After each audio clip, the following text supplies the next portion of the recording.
slightly awkward. But, I think everyone's disappointed now they're not here to see the founder of Slack. Even I'm a bit disappointed. I'll get you a ticket, I know someone, it's all right.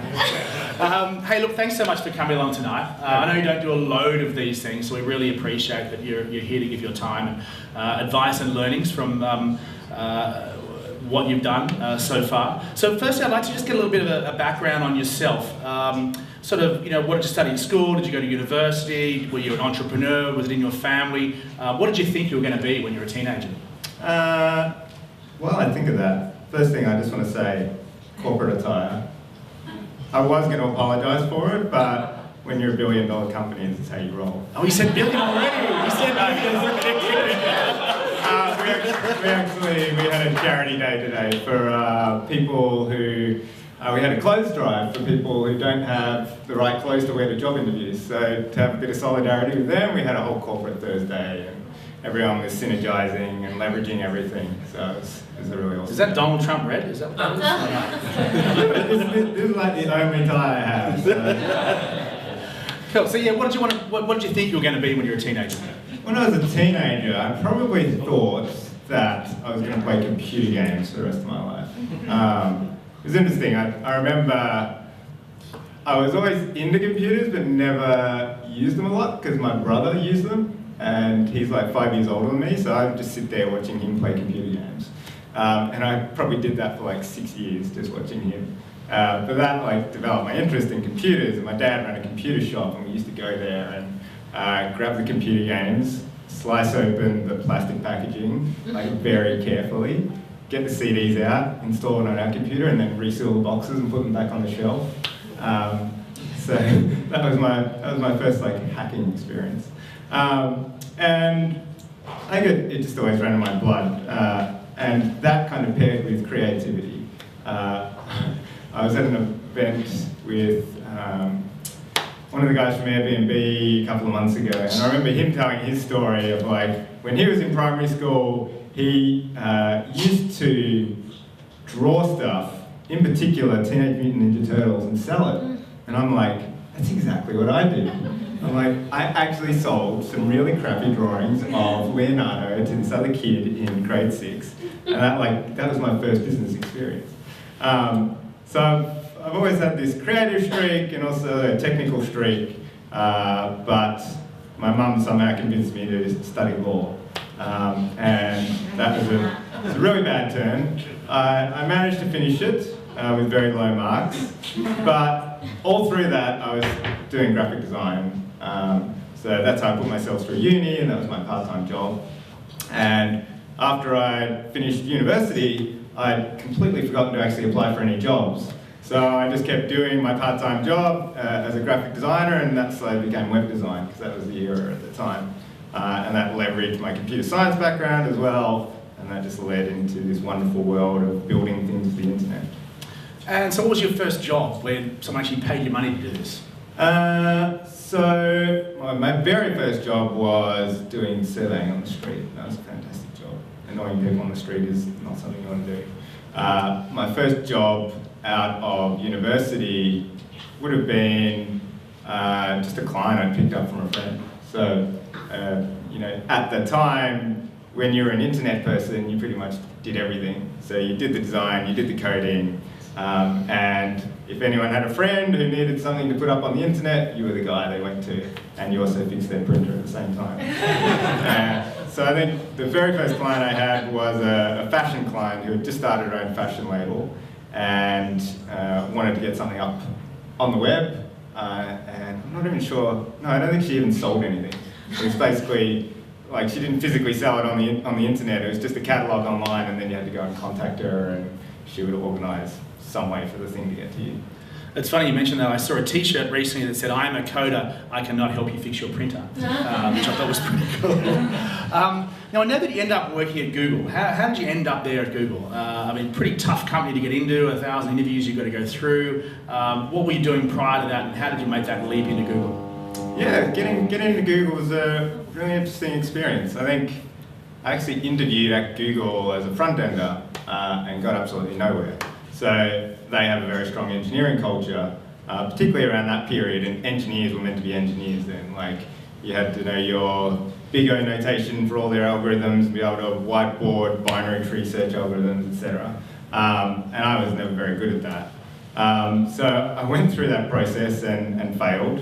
I think I went through it twice and failed. But through working on the web and also writing a lot on my blog, I built up quite a good network here in Australia of people that worked with technology and were really interested in what the internet could do. And it was through that network that I actually got introduced to Lars Rasmussen, who was one of the founders of Google Maps. And he was working on a special project at the time, and they were looking for a designer with a bit of technical nous.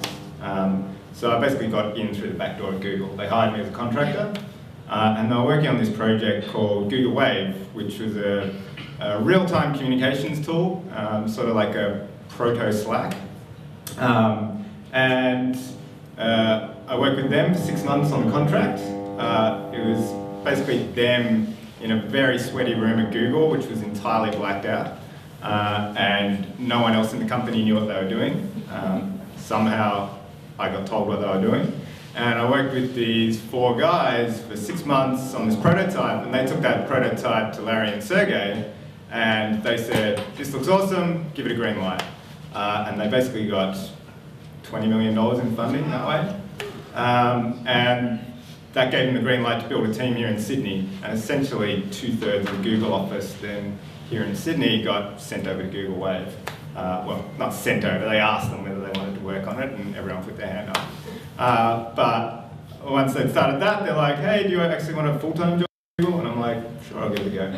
And that was 4.5 years of my life. So I want to find out a little bit more about Google Wave. I don't know if anyone remembers Google Wave. It was touted to be this amazing thing. I don't think I fully understood what it was about at the time, but I knew it was this kind of sort of omni-channel kind of communications thing. But if you talk to anyone that worked on Google Wave, they talk about what a wonderful thing it was, maybe before its time. But was it before its time? I'd like to dig into it a little bit more, because it's kind of folklore, right, Google Wave? Yeah, I think it was before its time, but it also occupied an interesting kind of product area. Like, it was kind of more of a research project than an actual product. Lars and Jens had this grand vision for what they wanted communication to be and collaboration to be, and they always had that North Star sitting on the horizon, but I'm not sure they knew exactly how to get there. And it coincided at the time with a lot of technological shifts. So Google Maps had just been out, a few years prior, and Gmail was really picking up steam, and JavaScript had become an interesting language again, and the capabilities of what the browser could do. So Google Wave was really pushing that technology angle, and they were figuring out all the things they could do with that technology. Real-time updating of games, kind of peer-to-peer communication, dragging and dropping files, reading image data straight into the browser. There were a heap of interesting technological innovations there, but nothing really binding them together into a product. I remember the marketing person coming on and trying to get them to say what Google Wave was, but they totally resisted. They're like, "We can't say what it is. It's like a magnificently flexible tool that can let you do anything." And that was a major problem, because we had 3 million people on the waiting list, and we did this big presentation for it, showed off all the wonderful features it had, and it really wowed people because they hadn't seen anything like this before. And we set up the waiting list, people signed up. About 9 months later, we actually let them on. And over that 9 months, they had kind of glorified what Wave would be, and that it would solve every single problem in their business workflow and their personal life. And it was really hard to live up to that. And also, I think the broad audience of it had kind of gone beyond early adopters. So it wasn't necessarily people who just wanted to try it out. It was people who actually wanted to use it for their accounting business or their design shop or whatever. So when they landed in the product, they weren't ready for this rocky road of technological frontiers, and they're like, "I have no idea what to do here." And a steep learning curve, I presume, as well. Yeah. So we struggled along for probably a year trying to find product market fit with that. Towards the end, I think we kind of got there, and there were signs that if we really doubled down on work and collaboration at work, the product would have been really well suited for that. but the clock was ticking and we just kind of ran out of time to actually deliver on that. That must have been, I don't know, it must have been a very interesting time. I just heard such great things about people that worked on that project. Now, you're co-founders of Canva, Melanie and Cliff. They've been working on this project or product called Fusion Books. As far as I can tell, they felt that they stumbled on something that was broader than what they were doing, and they were looking for someone else to come on board.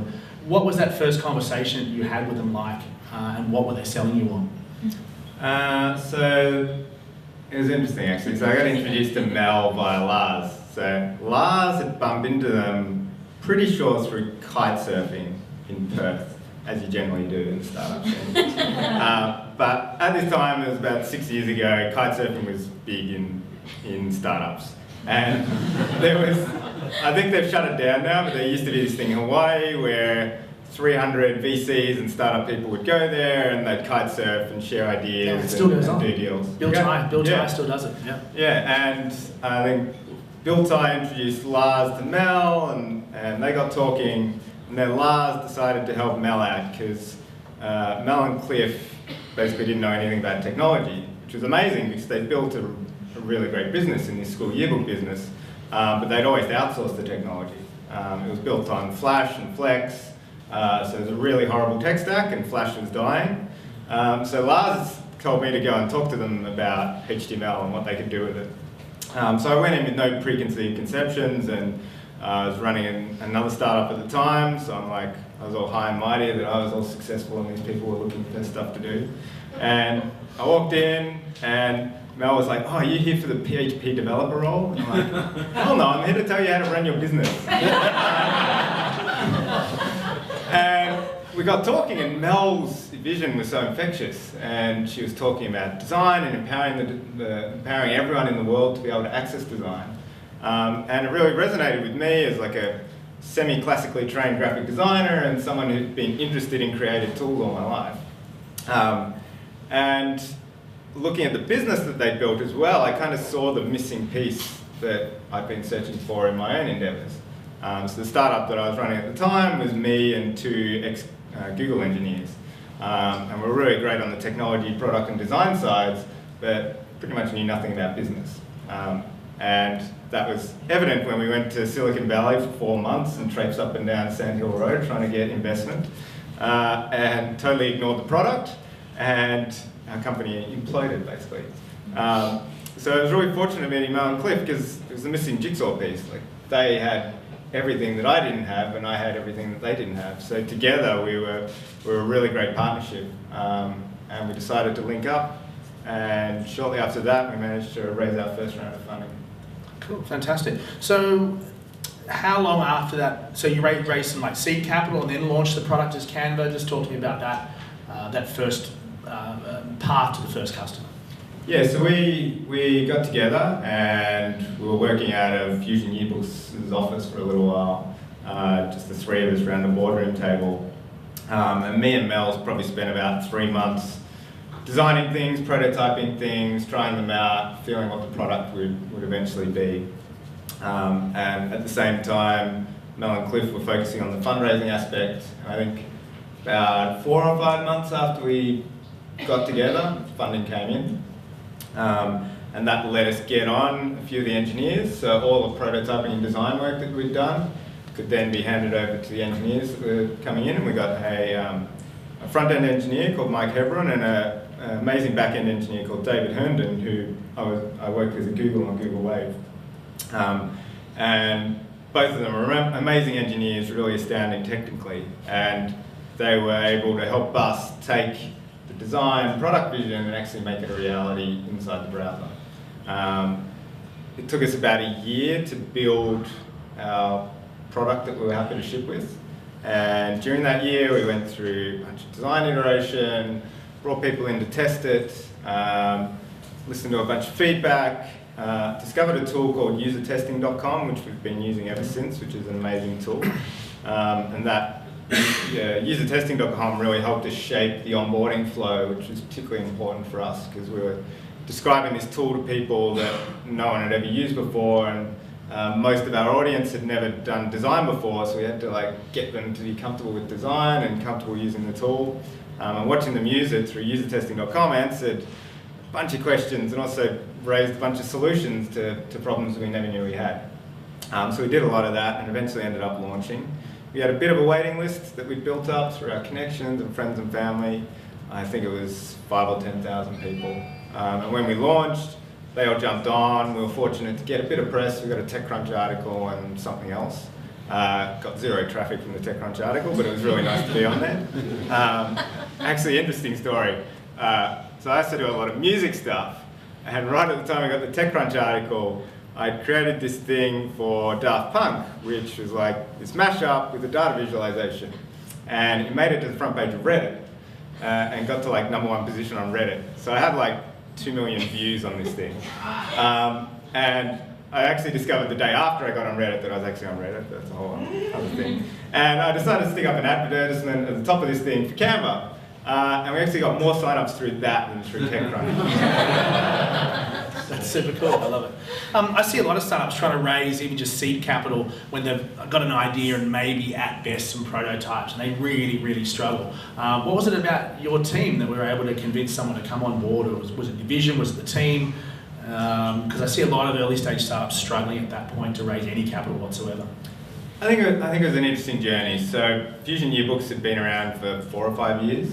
Mel and Cliff had proven that they knew how to run a business and like raise some money, like they'd got money off their mum to build their business and actually turned that into a profit-making thing. So I think that ticked a lot of boxes, like these people actually know how to run a company. Mel is extremely energetic and amazing at communicating her vision. So I think that's another big checkbox. The thing that I'm missing was the team around them and the technical nous to pull it off. So they'd tried to raise a bit of capital before, not been successful. Then I bumped into them. We formed a team. On their slide deck, you know, we could say that we covered all the bases, and that kind of helped us put the fundraising pieces together. Cool. So Canva launches. You've got a waiting list. You've got a bit of a database there to market it to. What happens next? What happens? So you hit the button. It's live. What happens now? A lot of waiting. So you do the launch, and it strikes me every time we do a launch. It's like you spend hours, days, weeks, months building this thing, and you're so geared up for the launch, and it's going to be an awesome moment of rockets launching and you going to Mars. And you do the launch and you get one TechCrunch article, and then you watch your live Google Analytics dashboard, and there's like one drip every minute, and that's about it. Like, the launch is not actually a thing.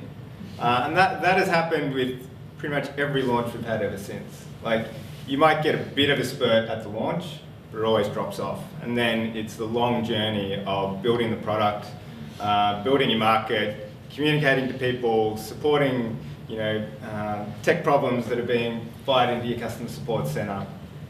It's such a long journey and a long build-up. And I think it's really about putting one foot in front of the other, which often gets, I think, hidden or forgotten in a lot of tech stories. It's like, we launched Instagram, and 2 days later we sold to Facebook for $1 billion. Like, that is not the story, and it's the hard yards in between of like going from one user to 1 million users. That's kind of what being a startup is about. And was there any particular, was there a particular way that you gathered feedback from the customers? A lot of people say, you know, put an MVP out, gather feedback, listen. What did that mechanism look for you? How did you garner feedback from customers? It's always been multi-channel. So you get it from social media, people replying you or commenting on a Facebook post of yours. You get it from proactive things where you're sending out a survey or you're sending out an email. You get it from kind of semi-proactive things that you didn't really expect. So you send out a tutorial email on how to design and you get 10 replies about how text is broken. You get it through your customer support center, through your help center. You can get it through surveys that you have in app. There's so many areas that it comes through, and I think one of the problems is like triaging all those areas because there's so many channels it's coming through, and finding the signal amongst all that noise, like what what's actually going to be valuable to your customer, what can you build that is going to bring in your next users, what's going to make your current users happy.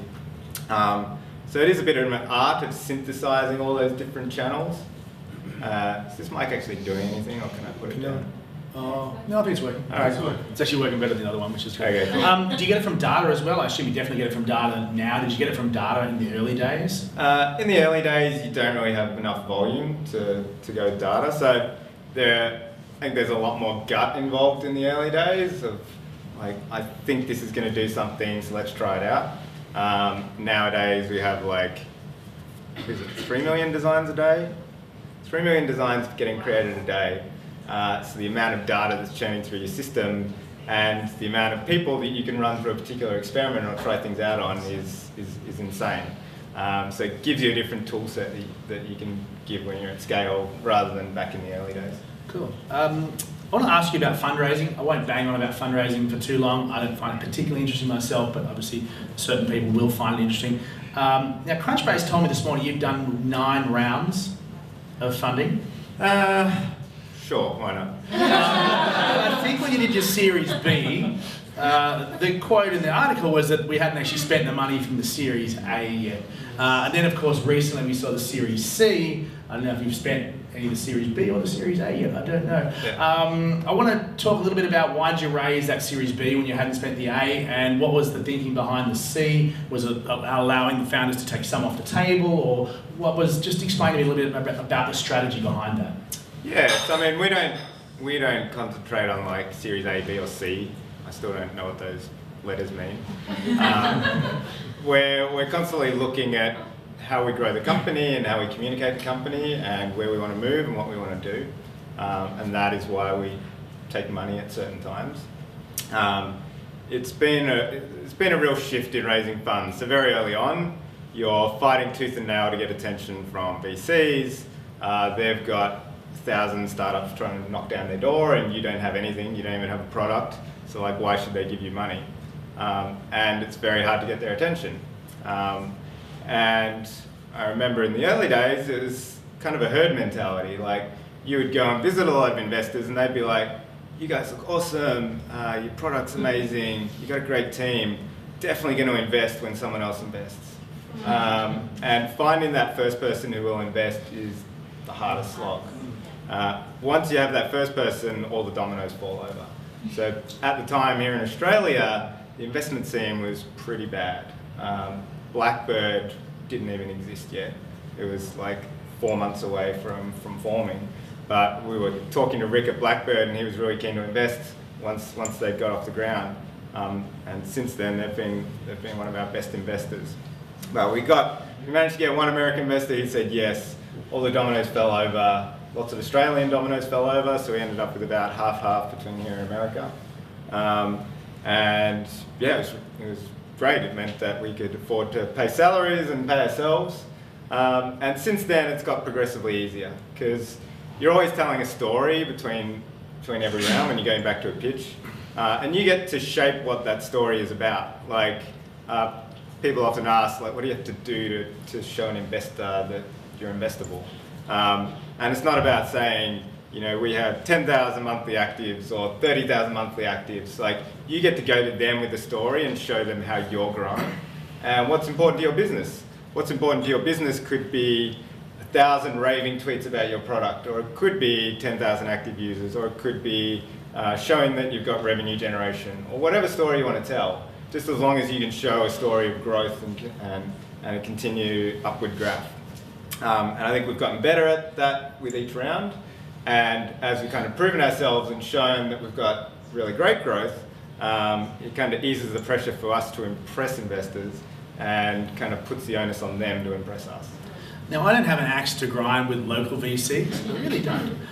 However, I haven't seen a local VC turn up at a startup event where they weren't the speaker here in Australia, and I go to a lot of events. I was in San Francisco 3 weeks ago, and they were everywhere at all the events I went to. Maybe not the very, very top guys, the Sequoias or whatever, but they were all, you know, Golden Gate Ventures, they were all there because they were all competing hard for deals.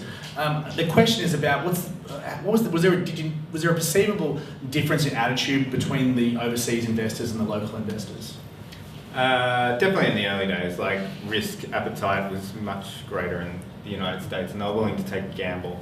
And they were also a lot about growth. So it wasn't about saying, okay, in the third year we will deliver you a $5 million profit. It was about saying, here is this massive market we want to attain, and here is why we believe we can get there. So the mindset of the US investors was very different at the time. You came back here and people were like, well, I want to get my money out in 2 years, how am I going to get that? How are you going to promise me that? Blackbird were definitely one of the first people to bring that US mindset about growth and taking a bet on big world-changing projects.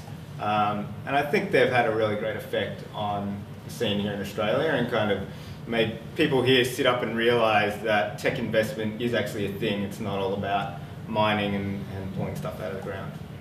Now, before I switch over to questions from the audience, was there a moment where you sat there and you just to yourself went, this thing's working, this thing's taken off, I'm going to ring mum and dad and tell them how good this thing's going? Was there a moment where you just went, or was it just always a gradual sort of thing?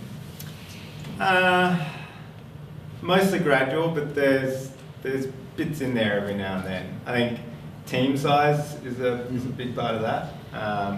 When we couldn't fit around the same lunch table, that was a big moment.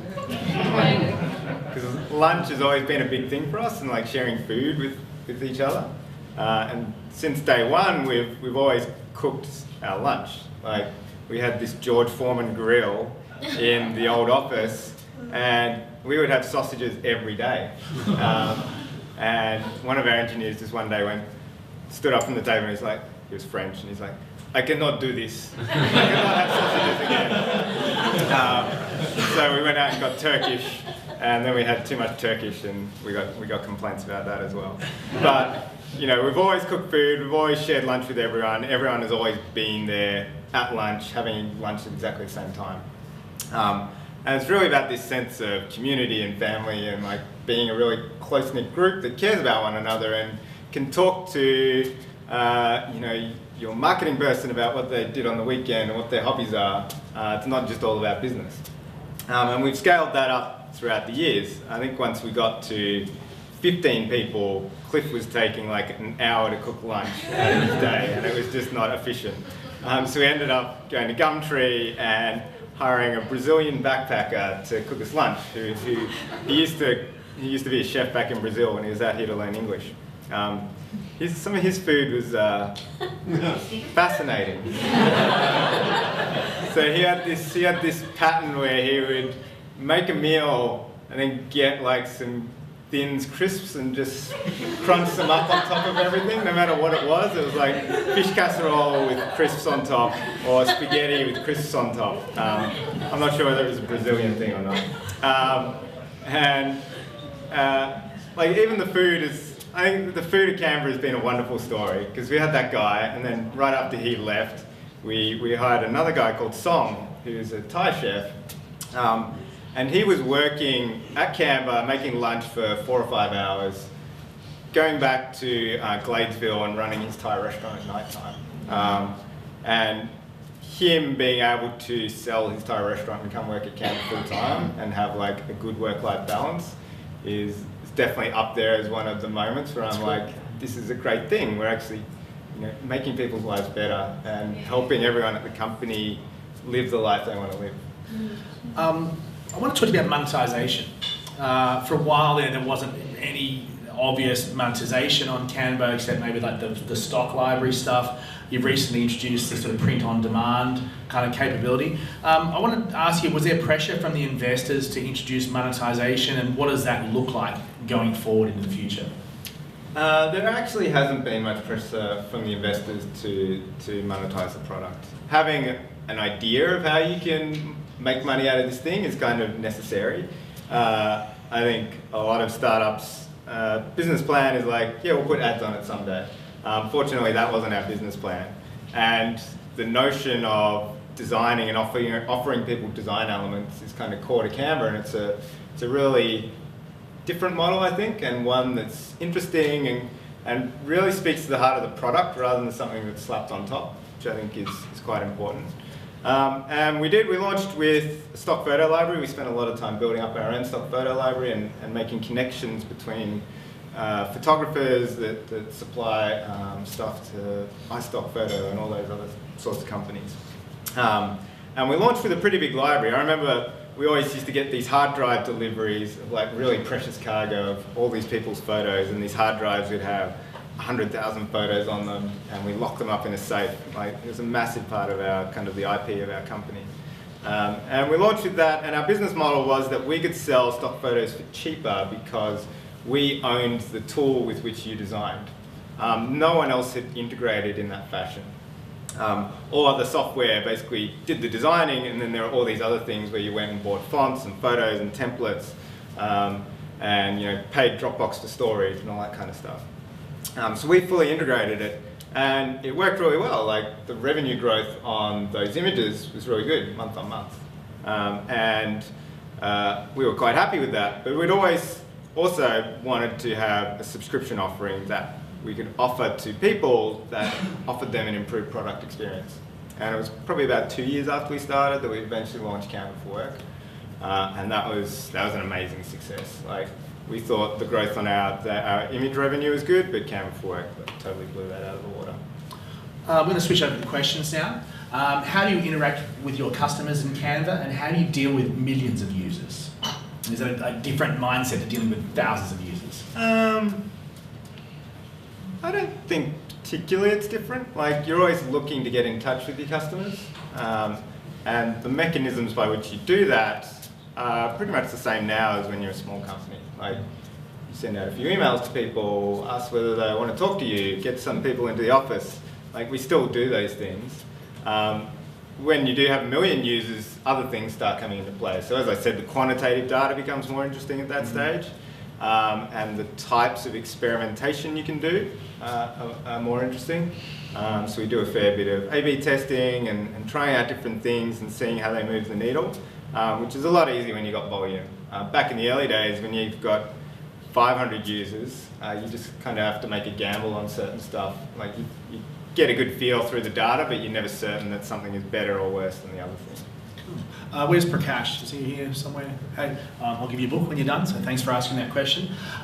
This is from Dazza. Which Canva feature was the greatest success when you launched it?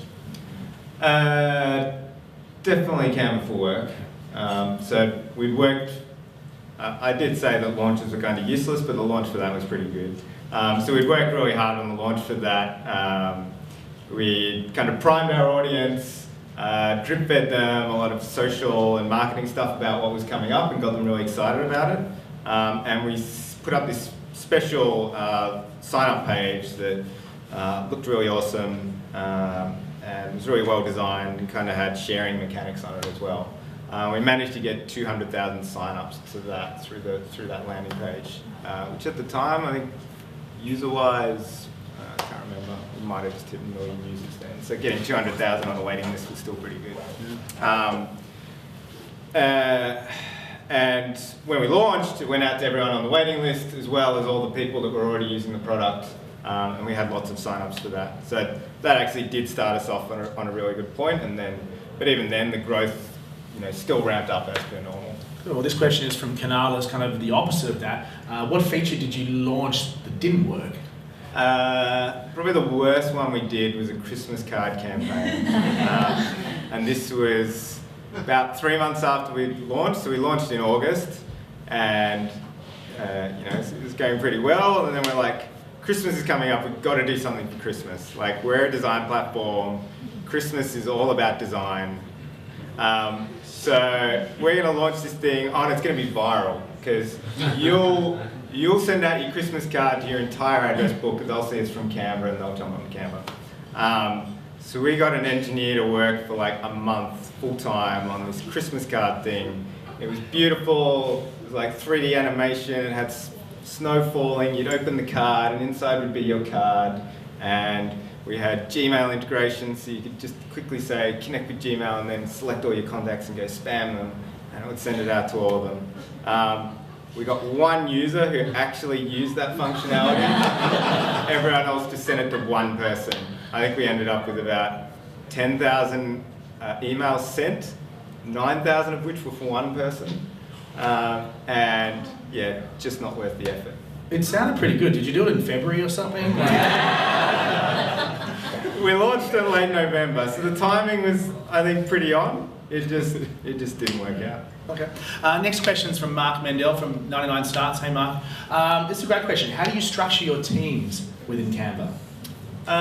Cool. So it's changed over time. We launched the product with a team of 9 or 10. And about a year later, I think we're about 20 people. And each year, we've pretty much doubled the size of the company. So we went from 20 to 50 to 100, now we're at about 300. And one thing, so when we launched Canva for Work, we were a team of 20, and the entire company was working on Canva for Work. And we managed to get it over the line and ship something, but we really noticed that the team structure through that was pretty broken. Having 20 people all working on the same thing just didn't scale very well. You ended up having lots of sub-goals that people were working on, plenty of side discussions, meetings became really inefficient. And that's when we thought back to when was the good time? When was everyone happy and everyone felt really aligned? And it was around 6 or 8 people. So since then, we've tried to keep it to this team of 6 or 8 people that's generally 4 engineers, a designer, and a product person. And when you have that number of people, you've got just enough people to actually do something good. They can all fit in a room and have a really decent meeting. They can all discuss the same thing. There's no side conversations. They're all really focused. So we've really tried to keep that the case across all our teams. We had 33 teams last quarter. This new quarter, we got 47 teams. So crazy growth, and managing them and keeping them all aligned is a lot of work. But we have this thing we do every quarter called the season opener, which is a whole day where everyone at the company presents on what their goal is for the next quarter. And it's amazing binding meeting because everyone sits in the same room, no one's missing, and you get to see the entire company and what they're doing. And we like to introduce an element of creativity, so you get 3 minutes to present what your team's doing, and some teams have done drone videos with Terminator-style visual effects. Other teams have done karaoke on stage. Some teams have done a dance-off in front of everyone. It's been amazing to see the creativity come out, but the benefit also is that everyone on that team becomes crystal clear about what their goal is and what they're doing for the next 3 months, which is incredibly valuable. And for project cycles for those teams, I was with Andre from Dino Mofo on Tuesday night. He was saying they've just moved to 2-week cycles as opposed to 1-week cycles where, on that cycle everyone's checking back in on the project. How do you guys run those projects? Are you doing sprints, or what do your cycles look like? There's a bunch of different things. Different teams need different styles, and we're not too demanding of you should be doing 2-week agile sprint cycles. We have some teams that focus really well with a 2-week sprint cycle. Other teams are much more longitudinal, so they kind of take a longer time frame. And other teams are just much more goal-driven. It's we want to achieve this thing, we're going to get it done. When we hit that goal, we'll go get another goal. So yeah, we're not too prescriptive about it. Awesome. This next question is from Erlich Bachman from Aviato. I don't know, maybe who knows that is, but come on, Silicon Valley fans, come on, you got to get into it, it's awesome. So have you gone all startups since the unicorn valuation? Do you have a chef, a ball pit, a bar? Is it just you got stupid stuff there now, or what's going on? We've always had a chef, so nothing's changed there. No, I think we've actually been pretty frugal, and it's kind of part of our culture. It's not about the bells and whistles. Lunch isn't about having caviar every day. It's about just getting together and having a good chat with someone you work with. The one thing I'm very adamant of is that we never change our ping pong table, which is not an actual ping pong table. It's half a door that's been sawn in half and is pocked full of little knots and holes. So it's impossible to play ping pong on, but we are never getting a real ping pong table. Cool. I want to ask you about revenue streams. What do the revenue streams look like now for Canva, maybe in rough sort of sizes of buckets? So yeah, we just launched print, that's growing. Image revenue is growing as well. Canva for Work is like a big part of it. But yeah, beyond that, we don't go into too many details. That's fine. Acquiring customers. I work with a lot of startups and I see a lot of great products, but they all seem to struggle acquiring customers in a sort of cost-effective way. Obviously, there's a reasonable viral component, and it has been for Canva. I think it's obviously a trigger to its success. Is that still the main acquirer? Have you thought about doing like TV campaigns, or are you still doing Facebook ads or anything else like that as far as paid acquisition, or is it still virtually all viral? We've started training some squirrels for next year's Super Bowl ads, so keep an eye out for that. No, we do relatively little marketing. From the early days, I think word of mouth was a massive driver of the growth of our product. And it was partially the kind of market that we're in, so the initial tool was very focused on social and visual communication. So the people that were attracted to that were social media marketers, consultants, bloggers, people who were publishing stuff. And a lot of them wrote articles about Canva and how great it was, and that kind of spread it a lot. I think the quality of the product was immensely helpful there as well, like creating a great experience, having people feel joyful after having used the product, like is an important part of it, and that is why people want to share it, because it is such an amazing experience. That was kind of like the first year where we were just kind of coasting on growth. After that, we discovered this guy called Andre, who has been an amazing influence on the user growth of the company. And he came in and saw this and is like, right, you've got absolutely no strategy for how to grow users. Here's what you actually do. And he set up this amazing thing, and he's written a lot about it. He's a good article writer for growth articles. So if you type in Andre Canva, you'll probably end up on his blog and find a lot of information. But he's set up the engine which has driven a lot of our user growth to date. And it's based around great content, search engines, and just bringing people into Canva in a way that's natural and organic. And we rank so highly for so many search terms, and he's done that through a very analytical process of understanding what people are searching for and how we can present Canva in the best way for the people who are looking for a solution. And that has had a massive influence on our user growth, and we've expanded that internationally, and we apply the same tactics to Brazil and Indonesia and France and everywhere in the world.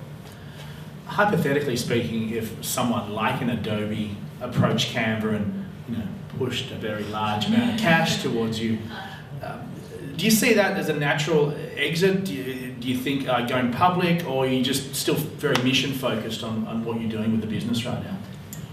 Canva is a lot about the mission.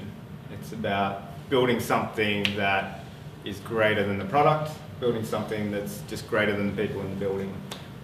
So we really want to make the world better. We want to influence it in a positive way and bring design to the world and bring a lot of goodness beyond design into the world.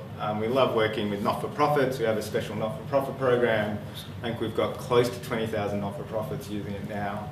And we love supporting them, not just through the product and giving them free team memberships and all that kind of stuff, but also supporting them in their missions. We have a really great relationship in Manila where our second office is, and everyone in the office there does a heap of charity work and goes out and visits people, helps them out in their lives. They've got a mass wedding planned in the office, because it's actually a big problem in the Philippines because a lot of people can't afford a wedding, and if you don't have a wedding, then that means you miss out on a bunch of opportunities.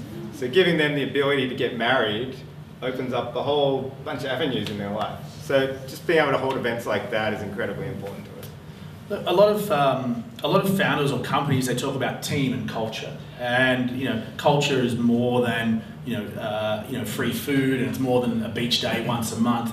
You've referred to the Canva as a family a number of times tonight. Talk to me a little bit about that and why that's really important to its success. Yeah, I think it has been amazingly important. There's a great quote I like from someone at SoundCloud, and kind of echoed a thing I said before of when we started out, we thought we were building a great product. And then after we built the product, we found out we were actually building a great company. And when we were building a great company, we actually found out we were building a great culture. So like that is it kind of mirrors the progression, I think, in our thoughts. Very early on, I think we had a strong culture, but we didn't particularly think about it. Like there were things that all of us brought to the company that we liked doing. So we loved going for picnics, so we did that like every couple of weeks. We loved ice cream, so I started like bringing ice cream in every Thursday. We loved music and DJing, so I used to DJ for everyone during the lunch break, and we had the turntable set up next to the lunch table. So you kind of do these things, but you're not like, man, this is great culture. It's like, we're really nailing the culture. But you get to this point where you've done a bunch of these things and it's influenced the people at the company, and you're like, oh yeah, we have actually kind of built a culture at this company, and it's like the sum of all the parts. And there does come a point where you do have to actually focus on it. I think probably around the 100-person mark was when we really started nailing down on it. You're at 400 now? 300. 300, okay. So there'd be when you have that rapid growth of employees, you can have a situation where half the company's been there for less than 12 months. I mean, that can change the culture pretty quickly. Is that when you, like at that 100 mark, you had to start thinking about it and doing things to make sure that you perpetuated what you had created so far? Yeah, I think it's probably two things. It is that kind of newbie factor where you're constantly bringing in new people and you're not really sure what they're bringing in and what they understand about Canva. Like, do they know that you're meant to come to stand up on Fridays, and that that we have a really strong charitable drive. So you have to constantly be communicating those things, which feels sometimes repetitive because you're like, oh, that guy who's been here 4 years, he's probably heard this about 500 times. But half the audience have only been here 6 months and they've never heard it. So you just have to constantly be reiterating that and communicating that to people. And then the other aspect of it is that as the company grows, the founders in particular can't talk to everyone every day. Like we really took great pride in being able to work with everyone and understand what their strengths and their weaknesses were, being able to sit side by side with them and work with them and do stuff. Once you get to about 100 people, it's kind of impossible to do that anymore. So once that happens, you're not necessarily directly influencing people because you're not sitting there and talking with them and instilling the culture in them. So you have to find other mechanisms for doing that. And you do that by making everyone in the company an ambassador for your culture and making sure that they communicate it to everyone that they work with and that they mentor. And you do it through other means. So things like the season opener are really valuable for getting everyone in the same room and communicating those values and those principles. And then you have other things like little posters you can put up, and all the kind of, it's almost like internal marketing of like communicating what the company means and getting newcomers to partake in that. And look, one last question just to finish on a bit of a lighter note. So apart from the sausages and the crisps, were there any other memorable meals that you remember having with the team? Were they interesting moments in time or memorable food? Interesting meals. I knew it was going to be a tough question. It is a tough question. I can think of some really bad ones we had. Zach, our PR guy, took over from Cliff for a while, and he was famous for making this thing I termed Thai beef slurry, which is like just this mess of meat and juice. Cliff actually made a really good salad, which was, we pretty much again had it every day and everyone got sick of it, but it was apple and almonds, which is like unusual combination, but it really worked. So we might have to put that up on the blog, the recipe. Awesome. Well, Cameron, I really want to thank you for your honesty. You've been a really entertaining guest. Hopefully a lot of the startups and future founders here learned a lot from your story. So please give it up for Cameron Adams.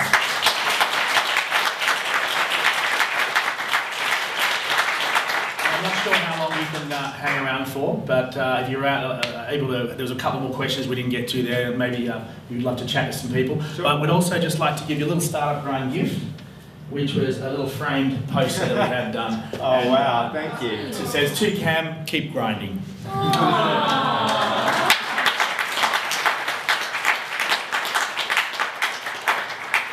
Thank you very much. I'm hoping this was Canva print. I think Liz did it, so I'm sure it is. Yes, it was. Cool. So guys, let's grab a drink. I think there's still some more wine and beer left. Meet some people that you haven't met before, and hopefully we'll see you next month for that guy from Slack, who I think's almost as cool as you. Thanks very much. See you soon. Thank you.